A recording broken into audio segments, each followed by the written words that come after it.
listening to Living with ADHD and CPTSD, available on Apple and wherever you get your podcasts.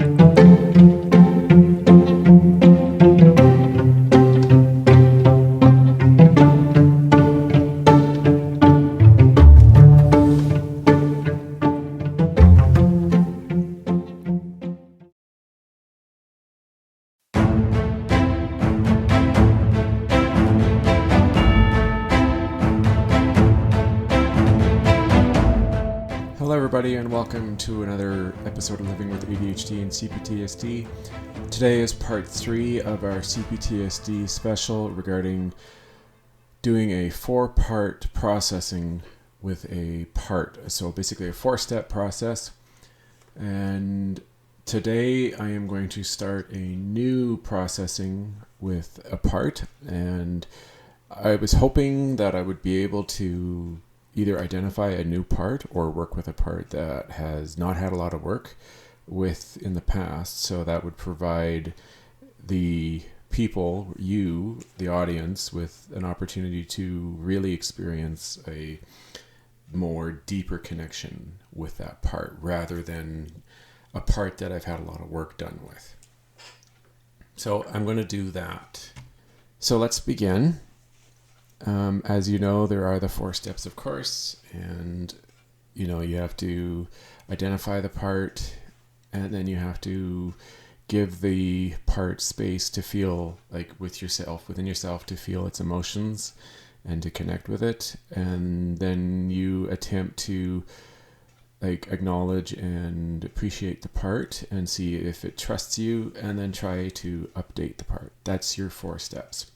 So I'm going to attempt the first step and possibly the second step today. Okay. All right. Are there any parts currently out there? Let's see.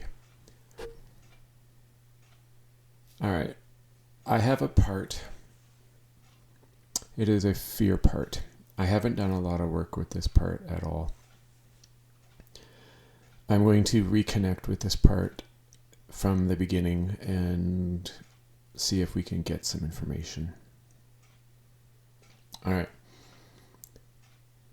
I'm asking the part to identify itself. I'm going to find out how old it is. I'm going to find out if it's a male or female part. I'm going to get some history on it, where it came from. So this part is about 5 to 6 years of age. And it is a male part.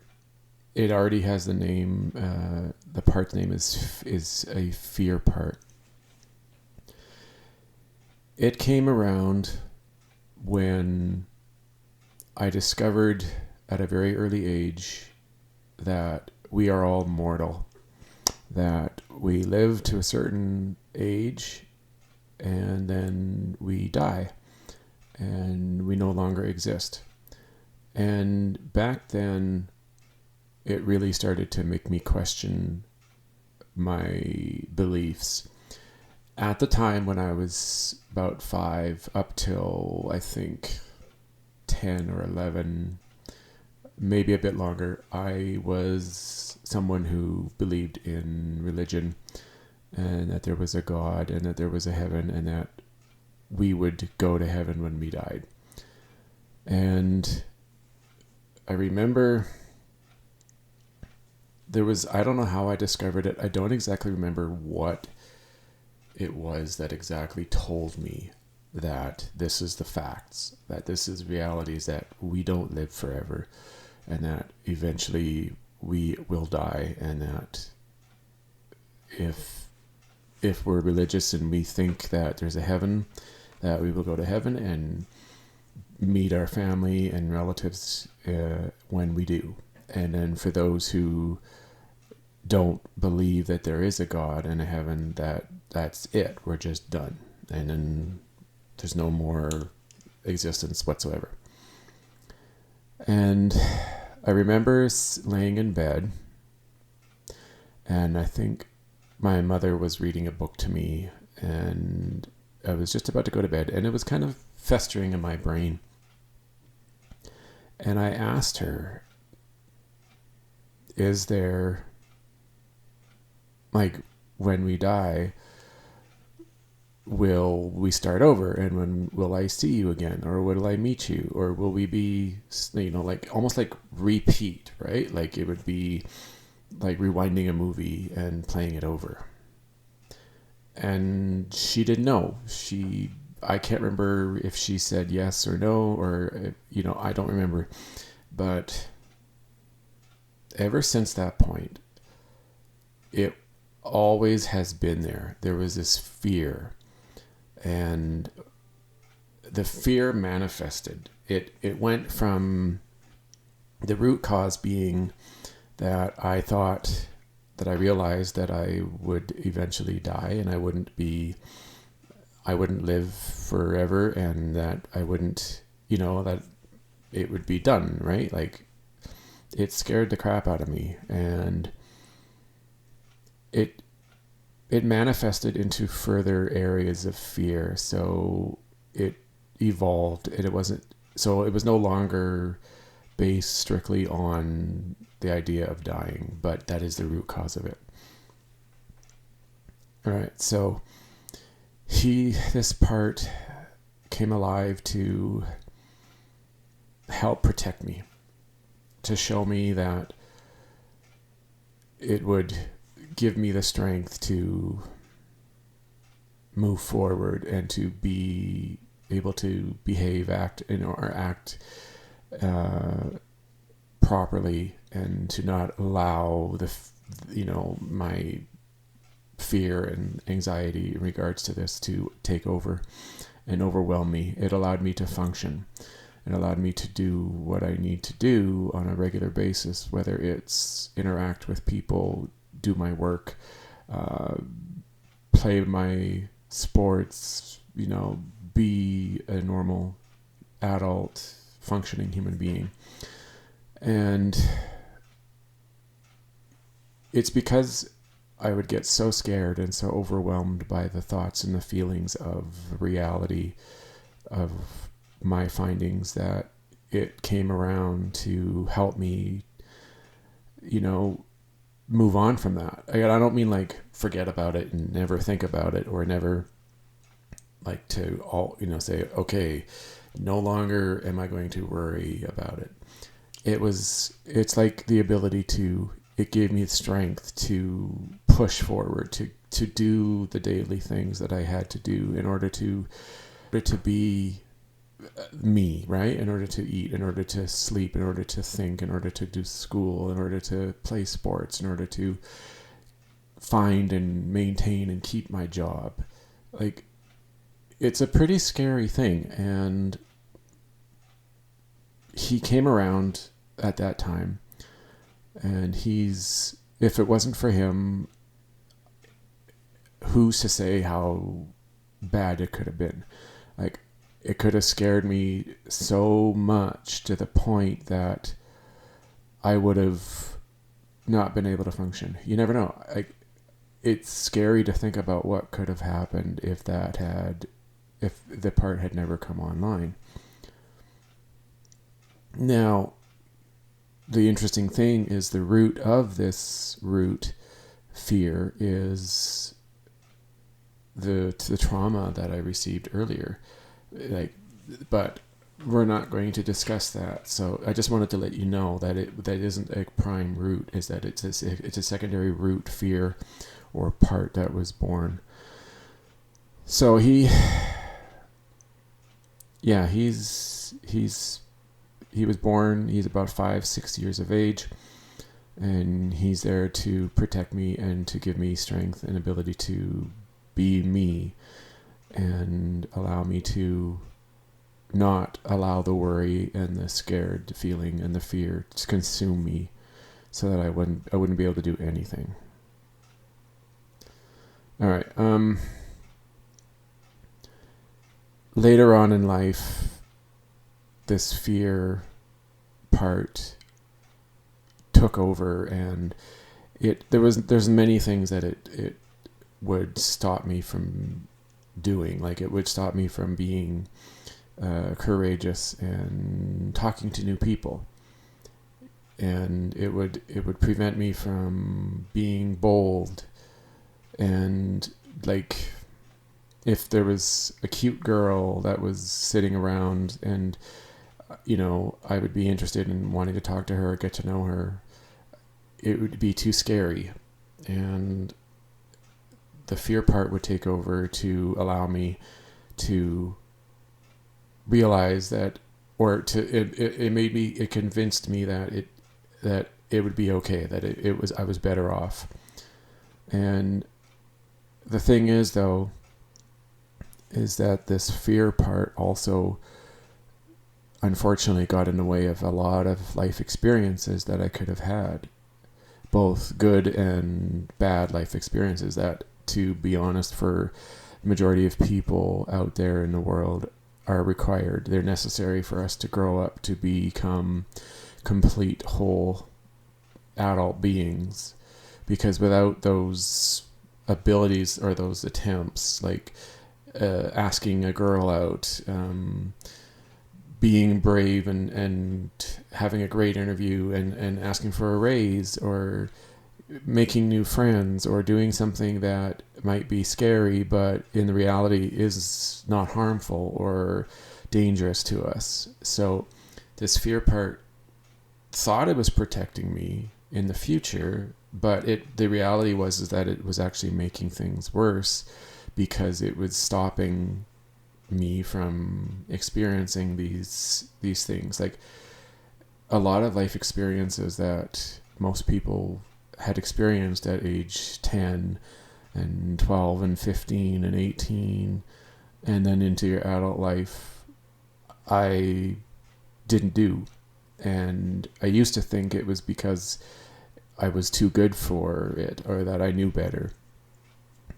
And that was like excuses. That was the excuses that were brought up, that were created because from the part to convince the adult that what he's not doing is the right choice, is the proper choice in the time, and keeping me safe, but ironically at the same time preventing me from growing and from flourishing and experiencing the experiences in life that are required, that are necessary in order for, like I said, in order for us to grow up to be full, complete people, like humans that take these life experiences that they've had in their past, in their childhood and adolescence and teen years, and put them into use as an adult. So I never dated when I was in high school, and it's because I was so afraid that I'd get laughed at or I'd be rejected, and I automatically got to a point where I believed that I wasn't worthy and I wasn't good enough for anyone, that nobody would think I was good enough for them. And so it got to a point real quickly where I just gave up. And the fear part convinced the adult or the teen at that time that you're doing the right thing. It's better off that you don't ask, because you're not going to get hurt then. If you don't ask, there's no chance for them to reject you. And if you don't feel rejection, you don't feel hurt and pain. And then you're better. You're better off without. And I realized that part was trying to protect me. But the reality is that it was actually hindering me. Okay, so the part was born to protect me from hurt and pain. And it still thinks that when it gets triggered, it still believes that I am anywhere from 5 to 13 or even a little higher in age. And its sole purpose in its life is to protect me from getting hurt, to protect me from feeling pain, and from experiencing bad feelings and bad memories. And so this part really believes that this is a good thing for me as the adult today. And I have in the past briefly identified this part, but I hadn't come back to it in a long time. It's been a while since I've actually talked to this part and got some updated information, or tried to update it, because it didn't trust me. So I'm just going to have a discussion, like try to get some more information from this part to see if there's more that I can learn from it as to why it exists and what it believes it's doing for me. Because there's probably going to be more, and if I don't investigate, then it is less helpful for me when I come to update it and I come to heal with this part. Okay, so what else? Fear part, can you tell me anything else about your existence? I realized that you were born at 6 years old, and I know what your purpose, I understand. I think I know what your purpose is for me. Can you tell me anything else that would be helpful? All right. This part thinks that it is important for me to not feel pain, because he's telling me that he thinks that pain is dangerous, that hurting is dangerous, because it doesn't allow me to feel happy. It doesn't allow me to feel good about myself. It believes that all this pain and hurt ever does is prevent me from growing and being and feeling good about myself. And it thinks that whenever I feel this pain, that I'm going to lose confidence. I'm not going to feel good about myself. And to a degree, he does have a point. There is some truth to that. It's very basic and very, surface level truth. It's true, if we often feel pain and hurt on a regular basis, and it's repeating from the same person over and over on a daily or even multi times a day, then it's true, it will hurt us and it will harm us. But if we don't see the reality of it, that is, like, sometimes being rejected or being afraid of something isn't always a bad thing, especially in situations where it allows us to grow and experience life. Because when we grow up and we become from our, childhood, that the reality of life is that there are going to be experiences that scare us and that aren't good. It's not always going to be good experiences and safe experiences. Sometimes it's going to be bad things that happen. And so having a fear is a healthy quality of life, because then it teaches us to be cautious, but also to be to feel positive in regards to what is happening. It's not always a bad thing. So yeah, it is one of those situations that it's good to have it, but also at the same time protecting us in situations where it's unnecessary or repetitive, or it is in fact a harmful thing. Then it is, the part does have a right to be, to have existed and to be there to protect us.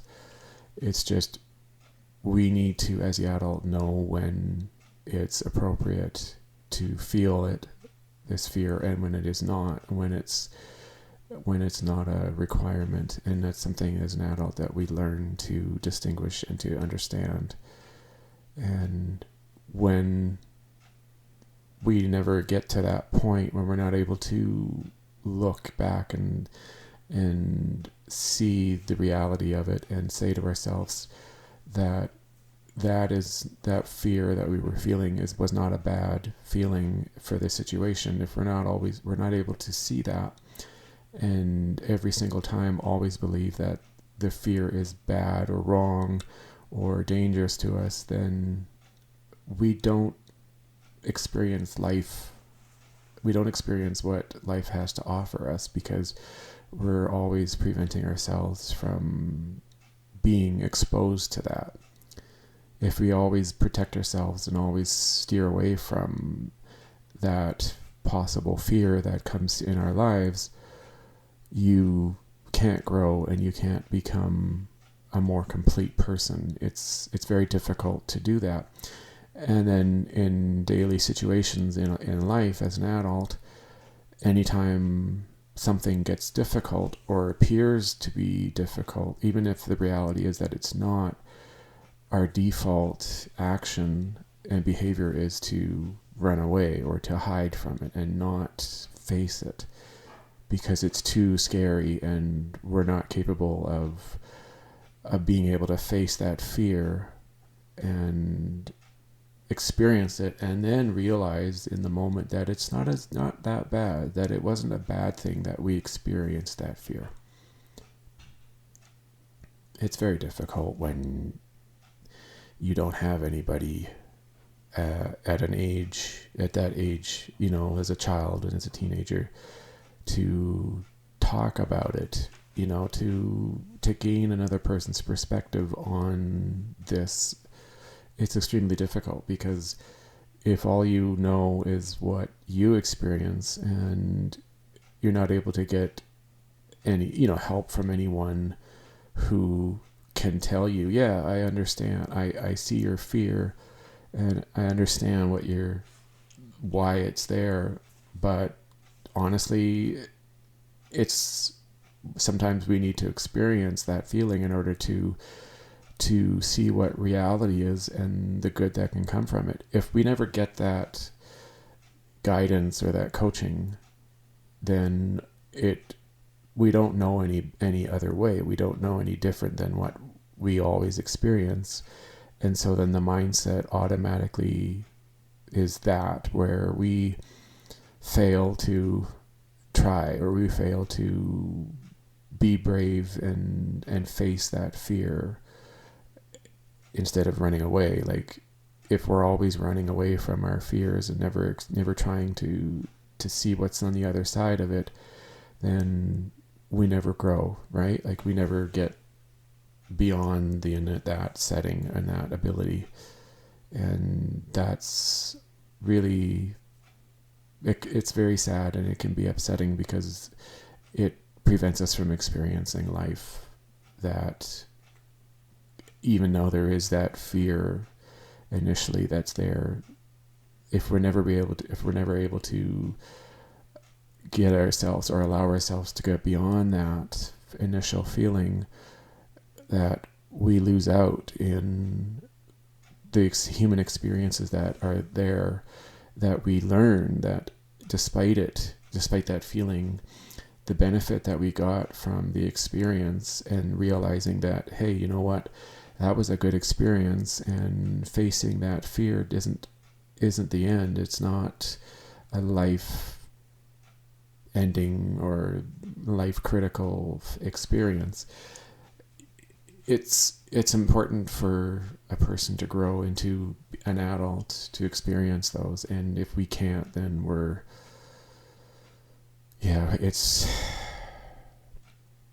not able to, then we can't grow properly, and then we end up having a scar or a part that only knows what it's learned on its own and what its belief is, and that's what overrides every time. Whenever the feeling starts to occur within us, is that we automatically think the worst and run away, and never know that it is safe and that it is helpful to face that fear and to see what's there beyond just the initial feeling that you get.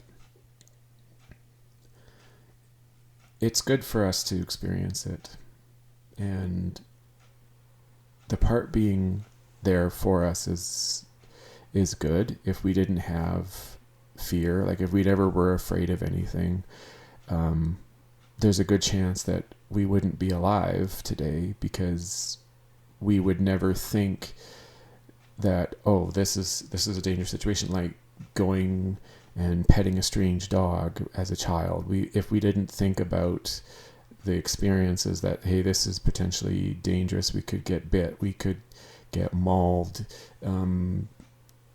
the fear of being left somewhere, or maybe getting hit by a car, or something that could seriously hurt us, or cause us great deals of pain and suffering. If we weren't aware of that, if we didn't have that feeling, then yeah, life would be extremely dangerous to us, and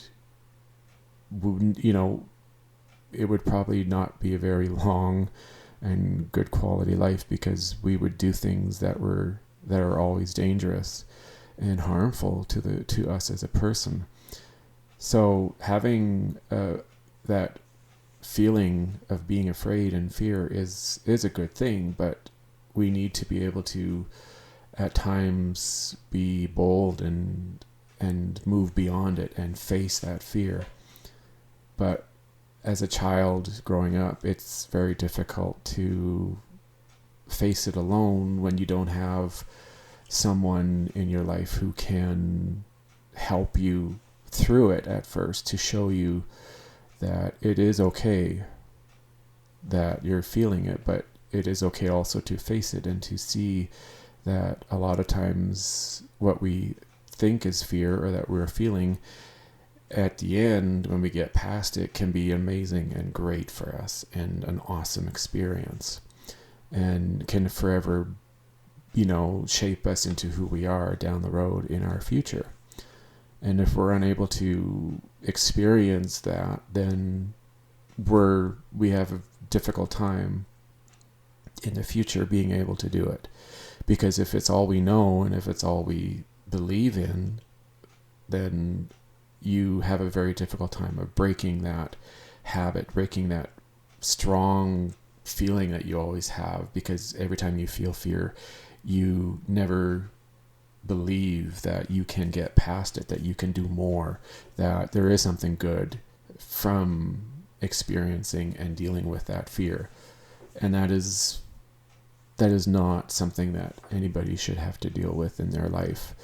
They should be able to have the courage and the strength to, when they think it's there, to face that fear and to realize that it's good, that there's a lot that can come from facing it. And if we fail to do that, we're never going to make progress or grow and prosper or have amazing experiences that we could have, that a regular, healthy adult deserves to have.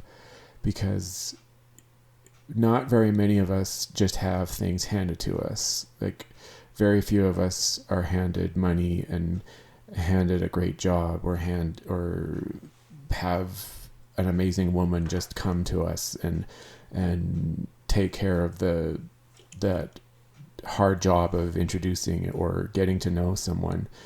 There aren't very many of us out there that have that luxury and that benefit of not having to worry about it. So the vast majority of us have to be able to face our fears in order to do the things like meet somebody, potentially fall in love with someone, get that amazing job, get that high-paying career that gives us success and allows us to have the things that we want, that we believe makes us happier in our life, and also allows us to face unfortunate events in our future that are coming or that have occurred. If we can't face any of that because we're too afraid and we're not able to go beyond, then we're just going to remain a scared child throughout our entire life and never have any life experiences that are amazing. And so we do need to appreciate the part, but we also need to show it that there are times when it's okay to have the fear and to learn how to face it and to overcome that. All right, that's part 3. Stay tuned tomorrow for the final part of this 4-part series on doing 4-step processing with a part. And I hope that this episode 3 was very beneficial and very helpful for you. So yeah, thanks for listening, and I will talk to you guys tomorrow. Okay, bye.